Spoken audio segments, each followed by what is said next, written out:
शिक्षा मित्रों की समस्याओं का आखिर कब होगा समाधान? चर्चाओं के बावजूद भी इंतजार की घड़ियां इन शिक्षा मित्रों की नहीं हो रही हैं खत्म।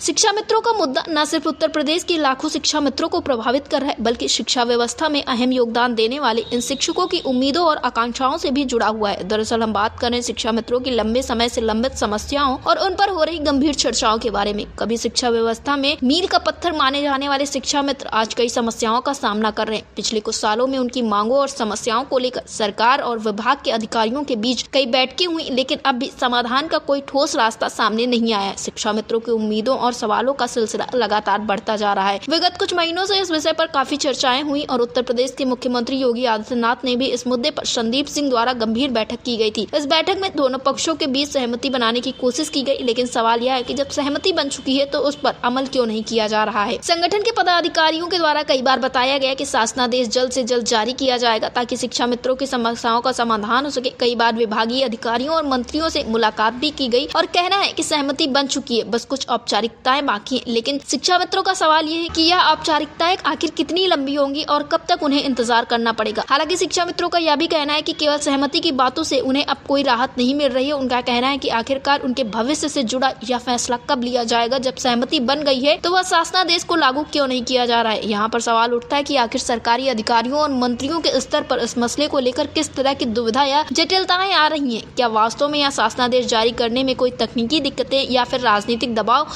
इसके रास्ते में आ रहे हैं। शिक्षा मित्रों के लिए यह सवाल केवल एक नौकरी का सवाल नहीं, बल्कि उनके जीवन का एक अहम हिस्सा है। वर्षों से वे अपने परिवारों के भरण पोषण के लिए इस पेशे से जुड़े हुए हैं और अब तक कई बार उन्हें अनिश्चितताओं का सामना भी करना पड़ा है। संगठन के अध्यक्ष और पदाधिकारी इस मुद्दे पर लगातार सरकार और विभागीय अधिकारियों से संपर्क बनाए हुए हैं। उनका कहना है कि अगर जल्दी ही कोई ठोस कदम नहीं उठाया गया तो स्थिति और भी खराब हो सकती है। शिक्षा मित्रों की समस्याएं हल नहीं हो पाई तो आंदोलन की दिशा में भी कदम उठाए जा सकते हैं। इसके अलावा कुछ अधिकारियों का यह भी कहना है कि सहमति के बाद कुछ कानूनी और प्रशासनिक पहलुओं की जांच की जा रही है, जिससे यह मामला थोड़ा पेचीदा हो गया है। फिर भी यह सवाल अपनी जगह कायम है कि इन प्रक्रियाओं के बीच शिक्षा मित्रों का जीवन क्यों अटका कर रखा गया है। कई लोग अब यह भी पूछ रहे हैं कि क्या यह मसला राजनीति का हिस्सा बन गया है। क्या राजनीतिक पार्टियों की अगली रणनीति से इस मामले की गति पर असर पड़ेगा। शिक्षा मित्रों की समस्याओं को लेकर समाज में कई वर्गों में असंतोष बढ़ रहा है। शिक्षा मित्रों का मानना है कि अगर सरकार और शिक्षा विभाग इस मुद्दे को गंभीरता से नहीं लेती है तो यह बहुत गलत बात है, क्योंकि लंबे समय से इन शिक्षा मित्रों का प्रदर्शन जारी है। वहीं विपक्षी दल भी इस मुद्दे को लेकर सरकार पर निशाना साधते हैं और शिक्षा मित्रों के हितों में ठोस कदम उठाने की मांग करते हैं। उनका कहना है कि यह मामला केवल एक वर्ग विशेष का नहीं, बल्कि यह पूरी शिक्षा व्यवस्था से जुड़ा हुआ है, जो शिक्षा के अधिकार के तहत हर बच्चे तक सशक्त शिक्षा पहुंचाने का प्रयास कर रही है। आखिरकार यह सवाल बना हुआ है कि जब समस्याओं का समाधान संभवतः सहमति भी बन चुकी है तो उसे टाला क्यों जा रहा है। शिक्षा मित्रों का कहना है कि वे अपनी उम्मीदों को बरकरार रखते हुए शासनादेश का इंतजार कर रहे हैं। वे आशा करते हैं कि सरकार जल्द से जल्द इस मुद्दे पर फैसला लेकर उन्हें उनके अधिकार देगी। हालांकि इस बीच में कई शिक्षा मित्र अपनी रोजी रोटी और परिवार के भरण पोषण के लिए